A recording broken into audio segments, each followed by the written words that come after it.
I note that you report another $10.8 million loss in assets under management in January.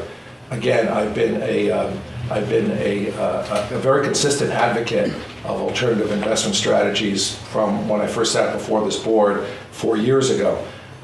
Things like long-short funds, things like hedging strategies, things like sector, more aggressive portfolio management, portfolio rebalancing, sector rotation.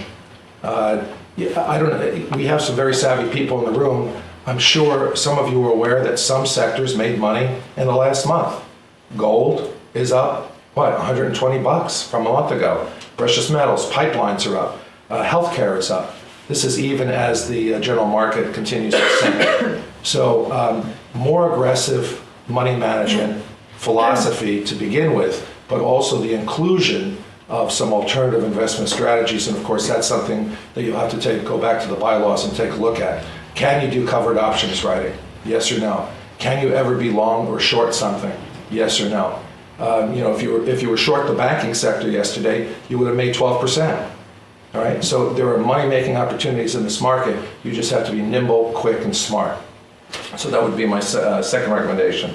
The third thing is an observation. We keep using the expression, everybody is struggling. Everyone is not losing money in this market. It's just not true. It seems anecdotal, but it's just not true. We had Mark Romero of PIMCO sit here 2 months ago. I know his boss very well, Bill Gross. I'm a great admirer of his. You heard Mark Romero, and you can go back to Ukiah Valley TV's tape, where he said PIMCO sidestepped this credit crisis. The firm I used to work for, United Bank of Switzerland, largest bank, private bank in the world, I used to work for the Dynamic Alpha Fund. Our losses were 1/4 of what your losses were in this last year, and yet our upside potential was the same. All right, so there are ways to manage in bear markets. We're just not doing it. And again, I'll submit these recommendations next week. So those are two recommendations that we do real world accounting after all the intellectual backslapping is done. Map real liabilities against real returns, and that we look at some more aggressive investment strategies and more alternative investment strategies. And then finally, I just want to make the board aware, I'll be the keynote speaker at the members at the annual dinner tomorrow for the Ukiah Valley Food Co-op. I think they have several thousand members. I think we'll probably get several hundred people. That's tomorrow from 6 to 8 at the Alex Rohrbaugh Center at 1640 South State Street. If any of you are in the audience, I'd be happy to introduce you because I think you're doing a heck of a job. I really do. Jim, since you've been on board, we've come a long way in transparency and accountability. And Tim Knudsen, I also want to thank you for being kind of like the institutional memory that goes along with the job. I'm sure you deserve a lot of credit for mentoring Jim. So that's tomorrow, 6 to 8, the Alex Rohrbaugh Center at 1640 South State Street. I will be talking about the Obama's first 100 days.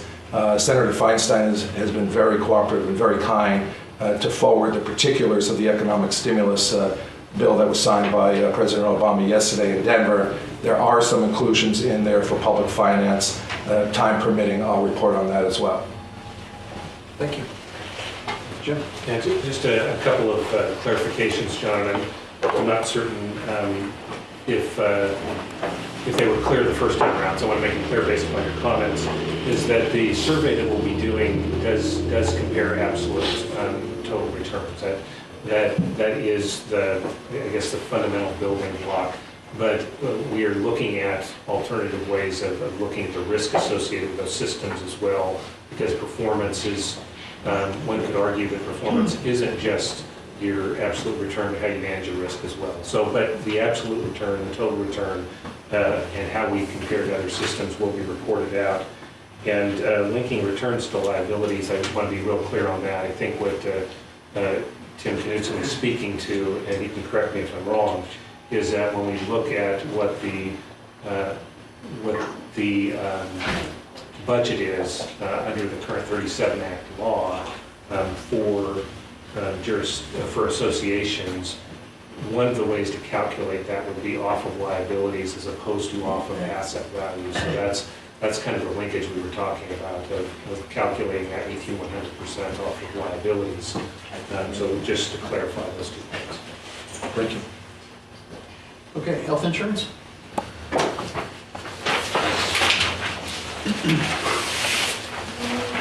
The report in front of you, no big surprises. You will note, Dave, because it came up earlier, of the additional premiums, premiums went up last month by around 57,000 reserves, I'm sorry. Went up by around 57,000. Of that number, 28,000 was additional premiums collected from retirees for those folks under 65. No, where was that again, Sue? Sorry. On to the left, 422. the additional premiums that were reserves that were set aside in January went up about 57,000 from December. And of that, 28,000 was withheld from the payroll. And the other 29 was from, The other 29 was the additional one, which was 510 to 595. oh, okay. That was kind of- So that's going to be quite a jump, I think, this year, putting money aside. So what are our predictions here? So we're looking at the fiscal year, and we're through, we have whatever is documented thus far for February. So what are our projections in terms of where we're going to be? I mean, I think it's great because on this sheet you can see the yearly history. So you can see how